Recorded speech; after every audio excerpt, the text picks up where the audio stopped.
అందరికీ నమస్కారం. ఓం శ్రీ మాత్రే నమః. కంచు కామాక్షి అమ్మవారి ఆలయంలో కామాక్షి అమ్మవారు 5 రూపాలలో ఉంటారు. మూల విరాట్ అయిన కామాక్షి, అటు పక్కనే ఉన్న తపో కామాక్షి, ప్రధాన ఆలయం వెనుక వైపున ఉన్న విమాన కామాక్షి, లక్ష్మీదేవి సరస్వతి దేవులను కుడివైపు ఎడమవైపు పెట్టుకొని మధ్యలో ఉంటారు ఉత్సవ కామాక్షి, స్వర్ణ కామాక్షి. ప్రస్తుతం ఈ స్వర్ణ కామాక్షి తంజావూరులో ఉన్నారు. ఎందుకు అక్కడికి వెళ్ళారో ఇప్పుడు తెలుసుకుందాము.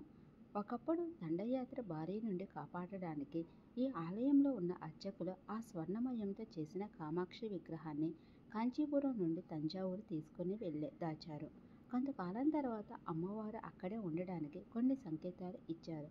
అలా స్వర్ణ కామాక్షి తంజావూరులో కొలువయ్యారు. అయితే కాంచీపురంలో స్వర్ణ కామాక్షి ఉన్న స్థలం ఖాళీగా ఉండకూడదు అన్న భావన చేసి అక్కడ అమ్మవారి యొక్క స్వర్ణ పాదుకలు పెట్టారు. మనం కేవలం తంజావూరులో మాత్రం స్వర్ణ కామాక్షి అమ్మవారిని దర్శనం చేసుకుంటాము.